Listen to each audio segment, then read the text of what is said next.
After an unpredictable race at Martinsville Speedway last time out for the Nitro National Series, we are here in Provo, Utah for our first race at this beautiful 1.8-mile road course, the Provo Motorsports Park. While the Superstar Series and the Turbo Truck Series are out on the East Coast, we're out here in the middle of nowhere practically for the sixth race of the 2024 1UP Nitro National Series season. And alongside me to get this great race underway with the commentaries for you today is Duke Ansack once again. And, well, this is a brand new track for everybody involved. A lot of unknowns going into this race, but one thing's for sure. From a standing start, the blast off into turn one is going to be very hectic, because after what we saw at Silverstone a few weeks ago in the Superstar Series. You're right. It's going to be hectic, and it's going to be extremely important. What we see on road courses, time in and time out, is how important track position can be, especially at the beginning of the race. So the standing start, it's going to be a crazy moment in this race, but whoever comes out on top, whoever has an opportunity to be near the front after turn one is going to have a great opportunity throughout this race to hang in there, wait until that pit stop, and then really position themselves well to try to make a run for it at the end. Absolutely, and we have a lot of drivers looking for a big day here at Provo to get their seasons back on track. It's going to be a lot to look forward to for 33 laps here in central Utah, as we can now bring you the starting lineup for today's 33-lap event. And for the second week in a row, Nicky Martinez puts the 47 Dodge on pole position. We'll see if this race goes better for her than last week, where she ended up in the garage out after half-race distance. Earl Sear lines up alongside her in the 3 after a struggle to start 2024. Logan Williams, Cody Goforth, and Riley Hooper complete the top 5 for the start. But with last week's winner, Nick Breeding, in the 76, starting all the way back in 21st place. It's not impossible for him to gain positions from there, but it's going to be plenty difficult.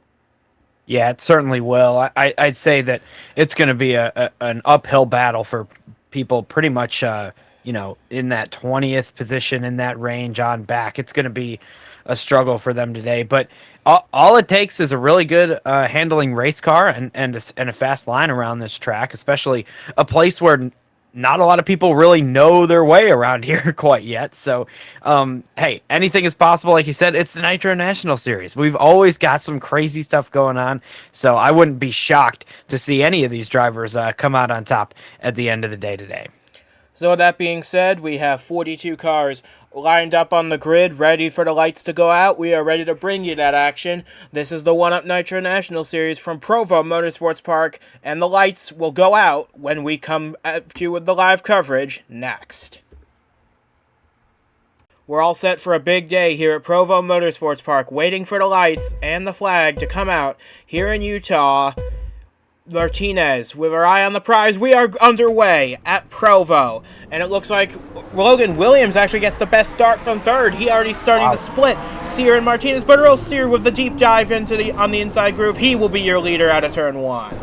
Wow, and that was a really tough break for our pole sitter, Nicky Martinez, starting on the outside there. Pretty typical of a road course here, but you don't get a very good angle through that first turn, but it looks like everybody's okay except for one on the inside right now. It's the 27 having some problems. Yeah, that's John McFadden, and he's got some sort of engine problem in that 27 machine. He's going to try and nurse it back to pit road, but we will stay green. This is a tough setback for the teammate of last week's winner, Nick Breeding, John McFadden, in a big hole to start this race. Yeah, that is a tough break. But meanwhile, Earl Sear continues to lead this race after a great start, a great jump on the start, at least in comparison to Nicky Martinez. And teammate of his, Logan Williams, got a great start as well, but now has dropped to third place. So fascinating first lap of this race. We've had a little bit of drama, but so far so good for most of these drivers, with the exception of John McFadden. Yeah, and he does make it back to pit road. He will diagnose whatever is wrong with that car. We're hearing it's a cylinder problem on the 27 Chevrolet. He should be able to get back on track, albeit off pace. As we look further through the field, we look at the newest entry into the Nitro National Series. After the success they've had in the Superstar Series, Sanders Performance Autosport decided to open up a Nitro National car, and they've put a rookie in the car, Cameron Brennan, from Scotland making his series debut in the 86 machine. He's already gained a handful of spots on the start. Yeah, and that car is running really well. I am shocked about how well they are able to run side by side all the way around this track. I mean, everybody's doing a pretty good job of keeping off each other. You've got a nice wide racing surface here, so no problem there. But the turns and the way that this track is laid out, it's just organized in such a way that all these drivers really are able to be nice about that. And now we can see John McFadden entering the track once again, coming out of the pit road in the middle of the pack. Yeah, he did lose a lap in the pit lane, but that's the only lap he lost, so he's going to try and salvage something out of this race, hope for a little attrition maybe, as he cycles out right about 10th place. So, although of course the 27 does still have a cylinder problem, he's going to be well off pace. He's just got to hang on and make the rest of the laps. As Earl Sear continues to lead, we are on lap 3 of 33. Pretty good omen for the driver of the 3 car, as Earl Sear navigates the turn 8 well clear of Cody Goforth, who's moved up in the 2nd spot, and Logan Williams, who has cycled out to 3rd. Yeah, and he's starting to look pretty good. It looks like he's probably going to gain a little bit of time on this lap. He's 3.5 tenths. Yeah, he's gained quite a lot. So he's almost out to a whole second lead now, Earl Sear is. And here's Logan Williams in 3rd place, a teammate to that 3 car, as we mentioned. And right now, the Team Duke cars 1st, 3rd, and 5th. So it's a good day to be in an odd position for the Team Duke cars. Yeah, and look, and it's just a great view no matter where you are here at this racetrack, as the track goes up and down, goes side to side. There's a lot of great racing taking place all over this racetrack. But Earl Sear continues to lead. His gap is now 0.7 of a second over Cody Goforth. Williams is in 3rd. Martinez slipped to 4th on the opening lap. That's where she stays. And while I'm sure she's not leading like she was at Martinsville, she's got to hope for a better run here than she had at Martinsville. She led 35 laps that day, but crashed midway through the race and finished out of the race. So a lot's riding on this, because this 47 has fallen out of the top 30 in owners' points. They need a good run here. It's just incredible, because the 47 car, it feels like Nicky Martinez is always a solid contender, and now we could see somebody really off the pace right there. But Nicky Martinez really struggled at the end of the last race just because of that crash, and it's good to see that car up front. And the car you saw off pace is the 05 of Mac Johnson. We believe he had a moment coming out of turn 9 onto the pit straight. We will get you a replay of that after the race concludes, of course. But he is now 50 seconds off the lead after that incident on the front stretch. And he is going to have to hope for a lot of attrition to get him back into the hunt for a good finish. Yeah, it's interesting. I did notice some new skid marks on the front straightaway. You can see them as Earl Sear comes around this corner. You'll probably be able to see them in the inside lane. There they are, right there at the bottom of the screen. So that's interesting. I wonder what has happened to the 05 car. We'll get you that at the end of the race, as mentioned before. But up front, things have maintained the same, and Earl Sear's lead is dwindling at this point, but not by a ton. That 01 now, it might be a gap management situation for Earl Sear. And he also has the fastest lap of the race, so he's on course for max points day, is Earl Sear, and he needs a good points day, does the 3 machine. He was also involved in that big crash at Martinsville. He finished deep down the order there, and he's fallen to, I believe, 27th in the points. So that's a very precarious situation for Earl Sear. He needs a good day. So far, he's having the best day of anyone here. Yeah, absolutely. And holding off Cody Goforth right now, and doing a nice job, not really under a lot of pressure from the 01 car. And we might just see all these guys ride for a little while until we will have to make a pit stop today. So until that point, we'll probably see some folks just ride along and manage their time, manage their gaps, and unless you're significantly faster than someone or you're a little bit farther back in the pack, you might not see any moves for position up here, just so that you don't have to put yourself at risk. Yeah, and you can see that for most of the first half of this field. They're all running single file for the moment. But Goforth's just managing the gap. He's trying to keep the 3 within sight. because Cody's been in this position before this year. Flashback to Circuit of the Americas, our other road course race so far this season, where he tried to track down another Team Duke car. That time it was the Zero of Braden Varga. He ultimately finished second 2-0 on that occasion, but he made some bold moves into those braking zones out there. So it wouldn't surprise me if that's the strategy he employs once again. Yeah, I mean, it's to be fair, Circuit of the Americas, you have a lot more opportunities of a lot slower corners to really make big moves like that. Here, there aren't a ton of really slow corners. I mean, you've got turn 1 that we just went through right there. That's a pretty slow corner. And then you've got a big straightaway here going down into turn 2, which is a moderate slowdown, but 3 and 4 is a pretty high-speed set of corners right there. 5, 6, and 7, you slow down a bit. 8, though, is a pretty half throttle corner, and then 9 is your last kind of zone where you can make a move like that. So not a ton of opportunities here, especially in comparison to Circuit of the Americas. So I guess we'll just see what happens. But regardless, he's going to have to get close enough to make a move like that happen. And right now, he just is not.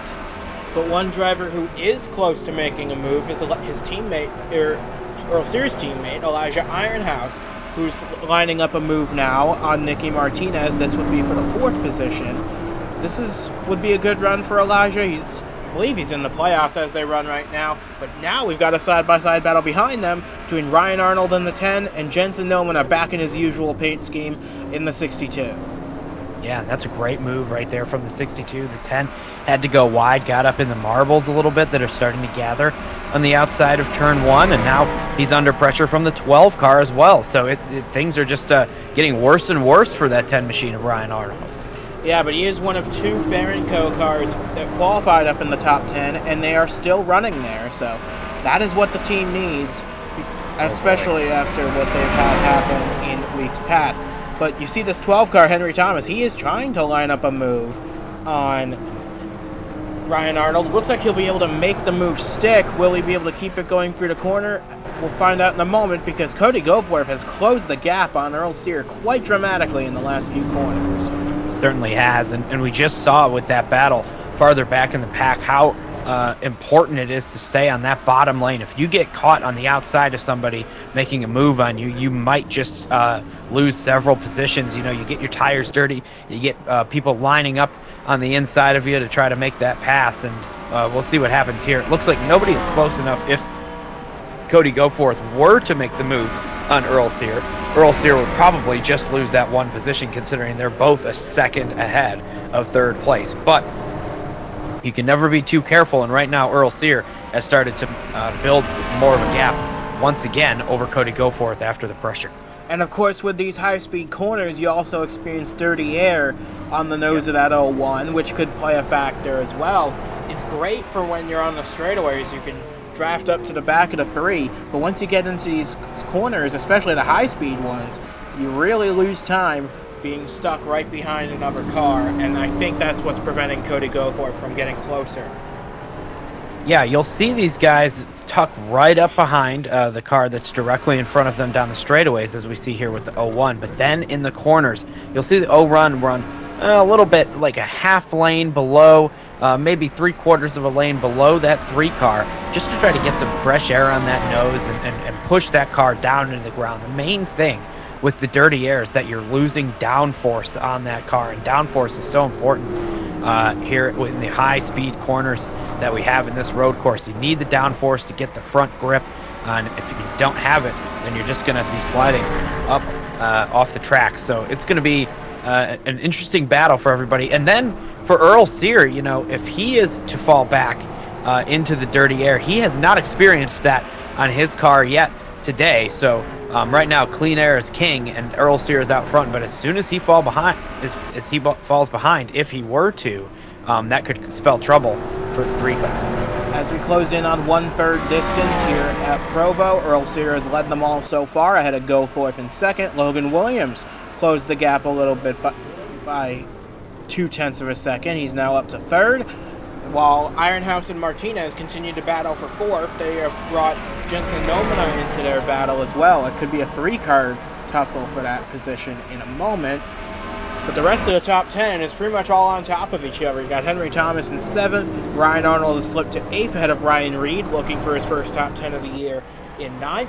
And then there's that 72 car. We were talking about him in Martinsville. Kadyrashov making his first start at Martinsville. He got caught up in that crash at Martinsville, but he's put on a solid performance. He started 16th, and now he's all the way up in the top 10. Yeah, that's a great run from that driver. And, something that I'm noticing here on this track is as we see, there's a bit of a stack up right here behind our leader, Earl Sear. We have a little bit of a stack up behind the 47 of Nicky Martinez. And something that I'm always watching for at road courses, especially, is a big line of cars. Usually when there's a big line of cars and then a gap in front of those cars, it will mean that the car in front is just slow enough to hold them up, but not slow enough to be passed easily. And I think that we might have that developing, a situation like that with the 3 car and with the 47 car right now. So just keep an eye on that throughout this race. Here comes the 72, Denis Kadyrashov trying to make a move on Ryan Reed for 9th. This is a road course talented driver. He didn't really get to shine at Martinsville. This is where he can really make his keep here at Provo. And how about the car right behind him? That's Cameron Brennan in the 86, making his series debut. He's gained 9 spots since the start of this race, all the way up to P11. Yeah, so just like we were saying in the pre-show, it's not impossible to make up positions here or anywhere, but it was going to be difficult. These are 2 drivers that have absolutely answered the call, and they are moving up through the field right now, and they are using up their stuff. They know there's a pit stop coming. They know that they're going to get a fresh set of tires and a full tank of fuel, so they are just going to use this car to the limit until that point. Now, we've got possibly a move coming from the 8 car. It looks like it's not going to happen yet, as we watch down from the helicopter cam. And Goforth has closed the gap on Sear once again. It's down to about 1/10 of a second. Going into that corner, that's where I think Cody is strongest, going into turn 2. He is so good on the brakes there. But the problem is, he's got that 3 car in front of him, taking away that clean air and all that downforce you were talking about. That is going to be a big factor, especially when you consider that Team Duke could be considering a pincer maneuver between the 3 and the 83, trying to get the 01 in a little bit of trouble. Yeah, the drivers at the shop, they're always studying that pincer maneuver. That's something that definitely is in the team meetings. I guarantee it. But I'll tell you what, this race could come down to who comes out of the pit lane first between Cody Goforth and Earl Sear, or even somebody behind them if it's the 83 car, the 47, the 8.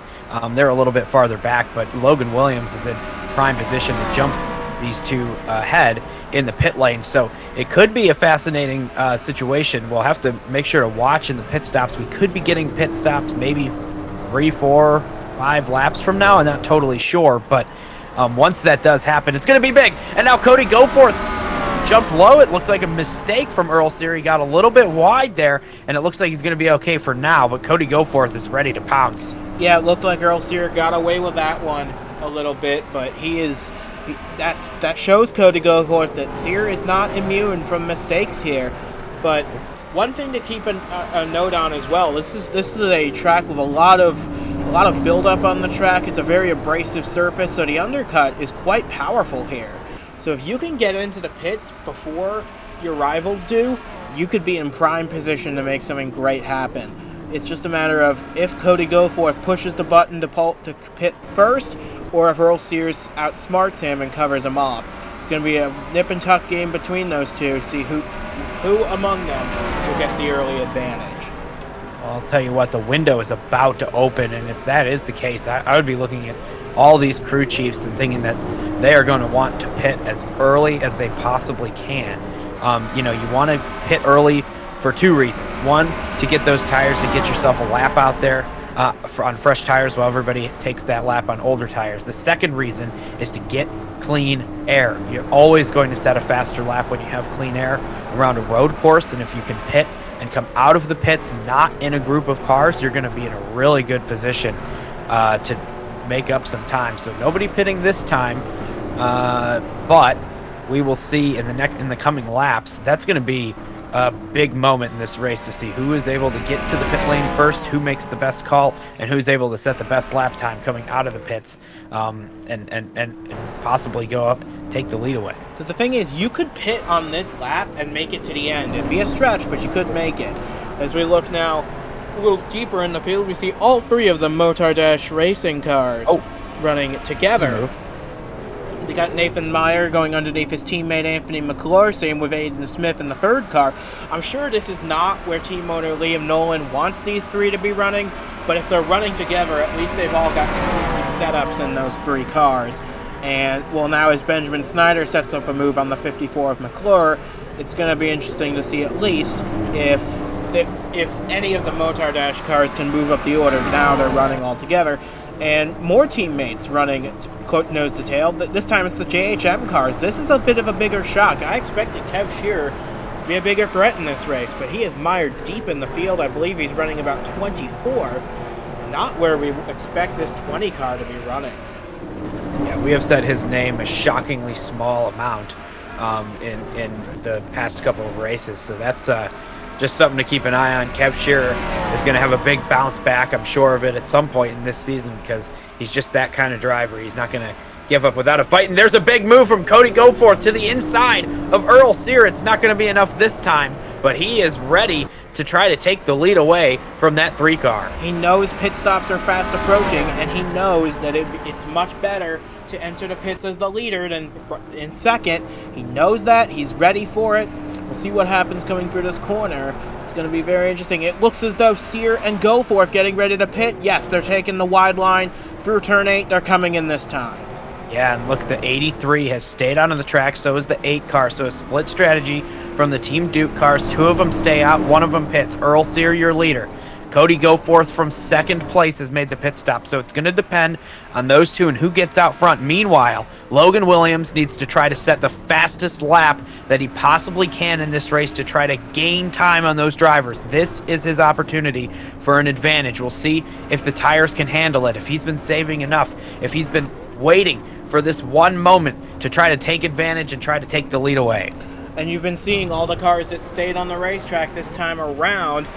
Most of the front runners came in, though, including Martinez, Sear, Goforth, and a handful of others. This is going to be critical. You see Goforth on the left of your screen, Earl Sear in the middle. Goforth exits a split second first, but Earl Sear had the advantage coming in, and he's going to keep the advantage on the way out. Yep, and look at this. They're both going to be mired behind that 27 car, so this could play in to Logan Williams' advantage, actually. It's funny enough, and now that car is coming in. It looks like the 8 car is coming in. I would expect every other car to pit on this lap. I would be shocked if anybody stayed out after a big group came in the last time. It looks like that will be the case. Nobody is staying out on this one. You can see everybody making that left-hand turn into the pit lane right now. So it's going to come down to where...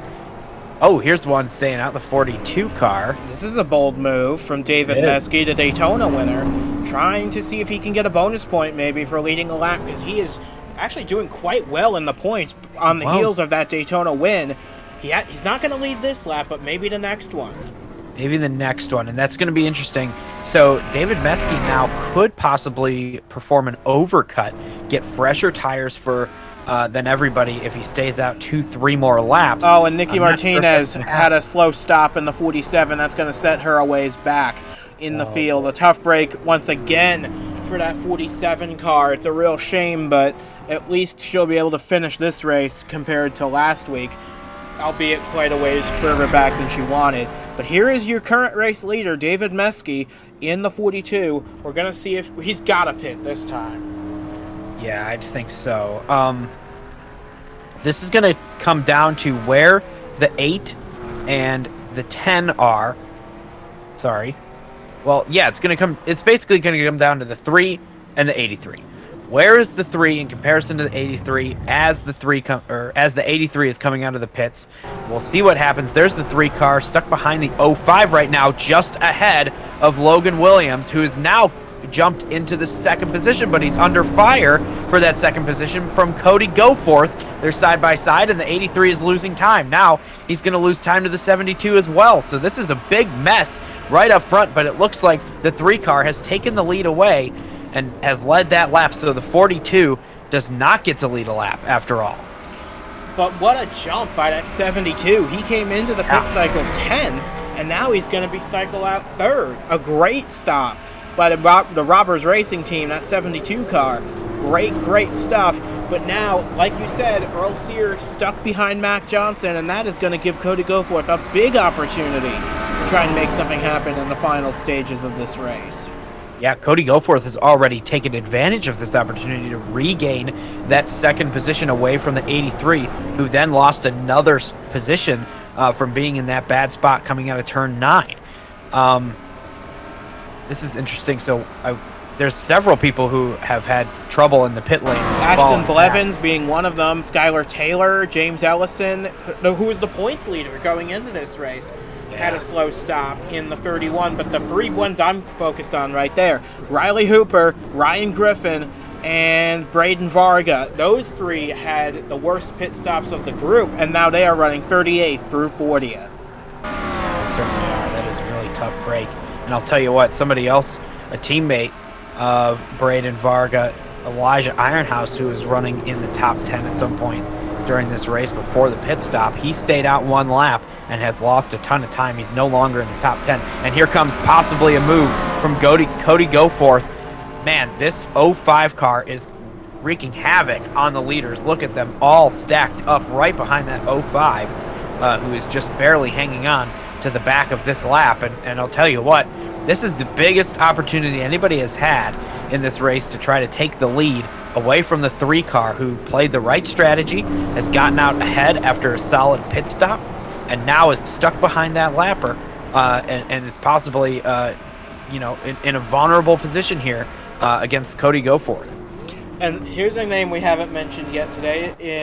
As we look a little further back, Hooper, Ryan Griffin, and Varga have had slow stops. And Ryan Griffin really did not need this. He was already deep in the points. Jeffrey Finguy, his team owner, said something's got to change. Well, they were running pretty good. Then the pit stops happened. Yeah, that is tough. Not driver error, though, for the team owners listening right now. That is a pit stop problem.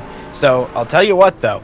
This 3 car started to put the pressure on the 05, and the 05 has sped up a little bit, allowing both of them to start to drive away. So Cody Goforth is no longer packing the pressure on the back of the 3 car like he once was in this run.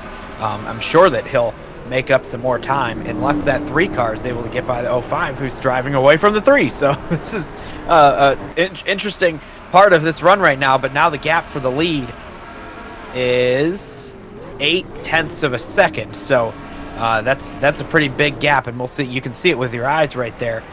See it growing, see it shrinking, just before us right here on the track. And going back to what I was going to say before, one driver we have not mentioned yet today, that multicolored Honda in the back of this line, Bronson Minnick in the 32. He started 24th in this race, and through some pit strategy of his own, he's now cycled out to the very back end of this train. He's now runs in the 6th position. Yeah, I can't believe all the movement from the pit stops. That 1 lap really made all the difference for a lot of these drivers. And luckily for our current leader and Cody Goforth, they both made that pit stop on the first lap. Now, something interesting to note is that the 83 car made his pit stop on the 2nd lap of pit stops and would have been in 2nd place if it weren't for that pass from Cody Goforth. Put that car on the outside of turn 9, then lost that position, the 3rd position to the 72 as well. And meanwhile, there's a little bit of a bump here for the 5th position. This is a battle heating up between these 2 drivers right now, possibly looking at a top 5. They're really knocking on the door, literally knocking on each other's bumpers. And they are Alliance teammates, remember. Jensen Nomana drives for Louisville Motorsports, Bronson Minnick for New England Cruisers Racing. Those 2 teams are teamed up together, so that could lead to some awkward questions in the debrief on Monday. But back up at the front, we're in the final 10 laps now, and Earl Sear has led all but 2 laps that Logan Williams led on the pit cycle, and his lead is now a full second over Cody Goforth. We'll see what if that changes coming here to the line. Yeah, I think it's going to shrink a little bit. That 01 car got through a couple of the corners just slightly better than the 3.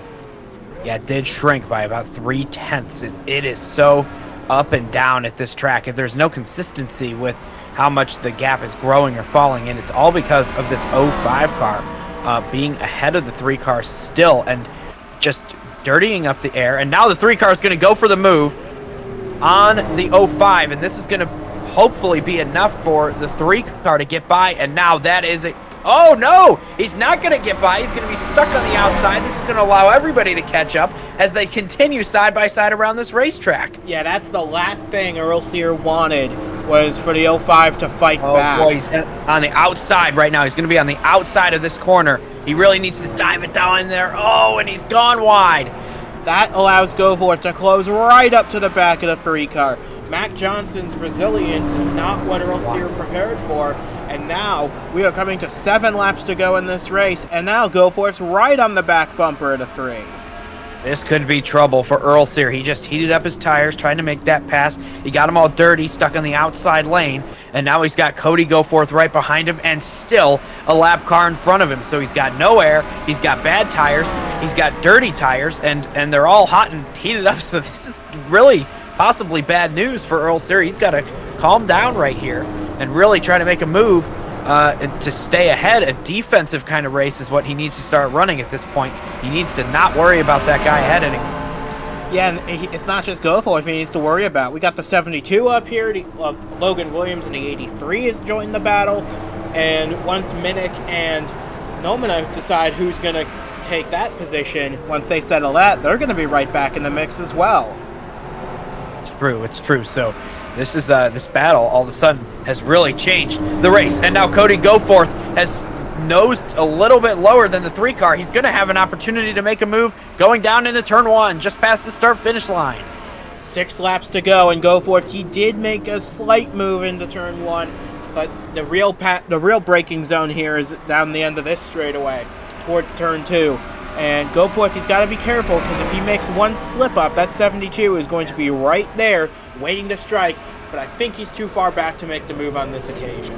Yeah, you know, Goforth didn't really get out of turn 1 very well, so he would have set himself up very well for an opportunity down into turn 2, but he got out of turn 1 pretty bad. Meanwhile, they're side by side for the lead. Cody Goforth now is on the outside lane in this corner. It is going to flip back, but Earl Sear might just be clear of him.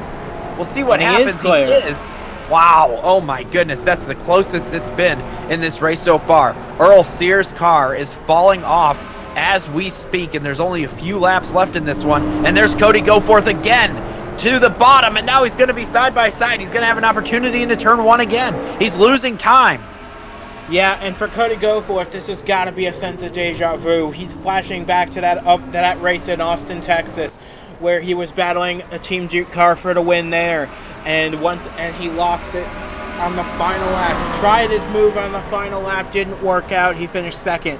Could the very same thing be happening to him again here at Provo? Look at how deep on the brakes that 01 got going into turn 2. That is where he is at his strongest.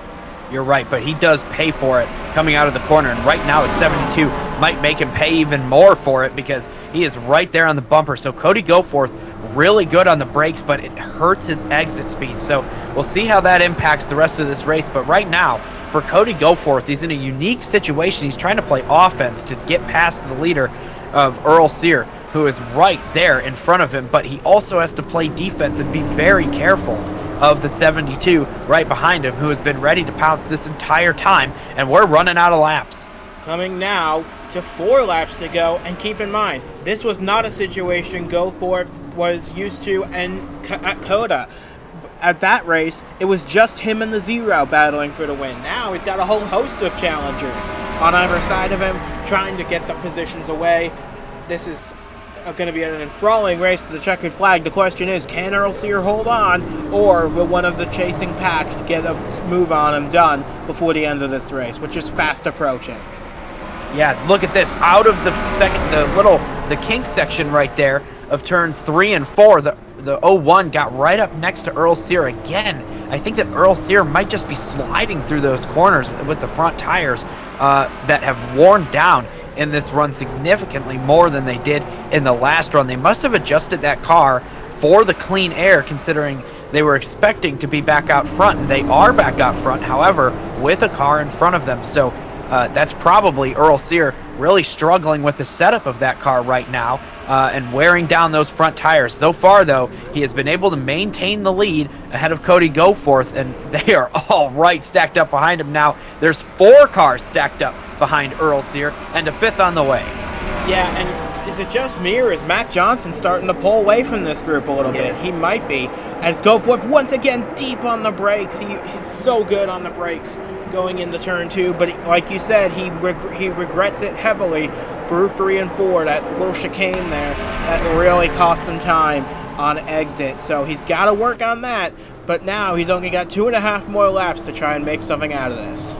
I'll tell you what, if the 01 car has gotten next to the 3 car twice now, and both times it was coming out of turn 4 after that little the little chicane section following turn 2. And I think that what needs to happen for Cody Goforth is he needs to let off earlier into turn 2. He doesn't need to go so deep into turn 2. He needs to let off a little more, let that car grip up, drive straight off the exit. He's going to be able to get next to the 3 car and possibly be able to complete the pass on the outside of 5, 6, and 7. That's going to be his best opportunity around this track. He needs to be side by side down a straightaway with the 3 car. We'll see what happens going into this corner. Oh, Sear predicted a move from Goforth, and he turned left to try and cut it off. Goforth did not make the move. That compromised the 3 a little bit on corner exit, but it doesn't look like the 01's capitalizing. We're coming to the white flag this time. Opportunities are running thin. No, the 01 still is struggling out of the corners in comparison to that 3 car. That has been Earl Sear's strength all day, is coming out of the corners. He's able to grip up and drive out of the corners, no sliding. And right now, he has gained the biggest lead he's had in the last, 5 laps or so, but he runs to the outside lane, and I think that might help him down the straightaway. It's a risk, though. He's going to take the white flag right now, and he's going into turn 1 for the final time. Yeah, and with the gap being half a second, can Goforth make up that time? He's going to need to be deep on the brakes this time to even think about a shot at the win. But can he overcome his Achilles heel that's been plaguing him all day long? We'll see what happens going into turn 2 for the final time. Goforth once again, that's as deep on the brakes as we've ever seen him into that corner. But will it be enough?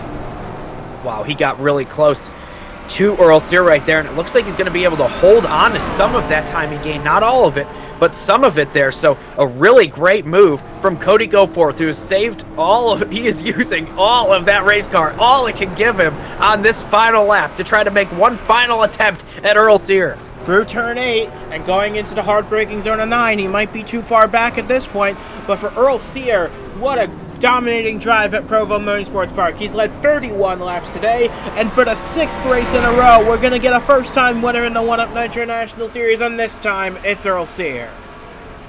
An amazing race from Earl Sear, and wow, what a defensive performance at the end of this one with Cody Goforth right on his bumper, right next to him at some points. Yeah, that is a real sense of deja vu for Cody Goforth, though. Second again on a road course to a Team Duke car. That's got to sting a little bit, but he's got some good momentum now. The 72, well, he crashed out at Martinsville, but he made up for it here. A career best 3rd in just his 2nd career start. Logan Williams, 4th place. That's going to give him a huge chunk of points. Bronson Minnick completes the top 5, ahead of Jensen Nomina, who finishes a lonely 6th. Ryan Arnold rebounded the 7th, ahead of Henry Thomas 8th. And how about this? Cameron Brennan in his series debut and in Sanders Performance Autosports' first race in the Nitro National Series. They come home in the top 10 and 9th, just ahead of Ryan Reed, who gets his first top 10 of the year, just ahead of Elijah Ironhouse. But that was a great race between Sear and Goforth. You hate it for the 01 team, but it was just a matter of time, I feel, before he gets that next one. Yeah, Cody Goforth has been knocking on the door a lot lately. I am not worried about them. They put on an incredible performance today. We're going to get some replays here from throughout this race. And it starts right here. John McFadden with his teammate Nick Breeding right behind him, and it looks like right there is where the engine starts to go sour and he does a really good. He does as good a job as he can to get out of the way of everybody, but it did split the pack up quite a bit. It stacked him up quite big behind him, and that was the beginning of the end of his race right there. Yeah, that's a really tough break on the start of this thing for the 27 car. Of course, not at all what you want to start the race is to be down a cylinder, and that's just a really tough break. Nothing he could have done. And one last replay we're going to find for you is what happened to Mac Johnson to put his race in trouble. Yeah, so here's Mac Johnson. He was running midfield, and I think he's going to get a little help here from the 00, Aiden Clare, and then again from Cam Stevenson, just got hooked out of turn 9. Yeah, he just was running a little bit wide right there. They were 3 wide, and he was on the outside of it, and everybody slid up the track coming out of the corner like usual, but that time there was a car out there. Mac Johnson pays for the whole thing in the wall, and ended up having a pretty big impact on this race, but it didn't change any of the positions. So Mac Johnson, tough day, but got some screen time at least. Absolutely, and that is something he's gonna. Well, he might appreciate a little more if he was actually racing for the positions on track. Yes. But so it goes in one-up racing. But that's gonna do it for us from Provo Motorsports Park, from Duke Anzac, and from myself as well. We say goodbye from Utah. We'll see you again in a similar location in the middle of nowhere, Phoenix Raceway, next week for the Nitro National Series. It's going to be a doubleheader for them and the trucks. It's going to be a great opportunity to see the lower series drivers shine, with the Superstar Series taking a week off. So with that being said, so long from Provo. We'll see you again next time out at Phoenix. Congratulations to Earl Sear becoming our 6th first-time winner in 6 races this year.